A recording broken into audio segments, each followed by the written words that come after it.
ఓం నమః శివాయ.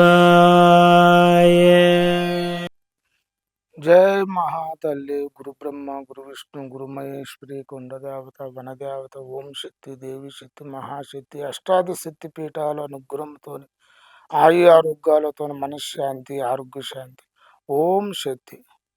ప్రజలకి ఈరోజు 2025 సంక్రాంతి రోజు. ఈరోజు కాంచి మన కుటుంబంలో కానీ రాజకీయ నాయకులే కానీ ప్రపంచంలో ఉన్న వాళ్ళందరూ సంక్రాంతి శుభాకాంక్షలు చెబుతున్నా. ఆ అమ్మవారి దయ వల్ల మనం చేసే పనులు అన్ని విధాలుగా ఈ 2025 అనుకున్న కోరికలు తీరాలని ఆ భగవంతుని ఆ వెంకటాచలపతి అనుగ్రహంతోని ఆ శివయ్య అనుగ్రహంతో ముఖ్యటి దేవతలతోని ఆశీస్సులు ప్రపంచంలో ఉండాలందరూ బాగుండాలని కోరుకుంటున్నా. అందరికీ శుభాకాంక్షలు. నా పేరు కృష్ణంరాజు గురూజీ. ఈరోజు నేను చెప్పవలసింది ఏంటంటే ఈ సంవత్సరం ఎలాగుంటుంది అనేది కొన్ని విషయాలు నేను చెప్తాను. అయితే తులారాశి వాళ్ళకి ఈరోజు అన్ని విధాలు ఈరోజు కానించి వచ్చే నెల 26వ తారీఖు నుంచి చాలా బాగుంటుంది. కుటుంబంలో కొన్ని సమస్యలు కూడా వస్తుంటాయి, దాన్ని పట్టించుకోవద్దు. కొన్ని మార్గాలు కూడా వస్తుంటాయి. తులారాశి వాళ్ళు ఈ రోజు కానించి అన్ని విధాలుగా సుఖ సంతోషాలతోని పిల్లా పాపలతోని ఆనందంగా నిలబడిపోతారు. ఆ భగవంతుడు ఆశీస్సులు ఎప్పుడూ ఉంటాయి. తులారాశి వాళ్ళకి ఈ ఆదాయం 1, ఖర్చు 2. కుటుంబంలో కూడా చాలా జాగ్రత్తగా ఉండాలి. కొన్ని సమస్యలు అనేది వస్తుంటాయి. దాన్ని మీరు అన్ని విధాలుగా ప్రశాంతంగా మీరు సాగనంపితే అన్ని విధాలుగా మీరు అనుకూలంగా ఉంటారు.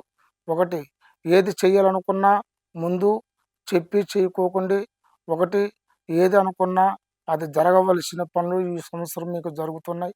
అన్ని విధాలుగా ఆ భగవంతుడు ఆశీస్సులు. శ్రీ ఆంజనేయ స్వామి గుడికెళ్ళి అర్చన చేపియండి. కొన్ని విధాలుగా మీకు కుటుంబంలో మీకు ఏ బాధలున్నా ఏ కష్టాలున్నా కొన్ని అనేది ఈ సంవత్సరంలో చాలా గొప్ప వాళ్ళు అవుతారు. రాజకీయము కానీ వ్యవసాయ పంటలే కానీ కుటుంబ పంటలే కానీ కొన్ని బాధ్యతలు అనేది మీకు తీరిపోతున్నాయని తులారాశి వాళ్ళకి చెప్తున్నా. 1. 2వది మిథున రాశి.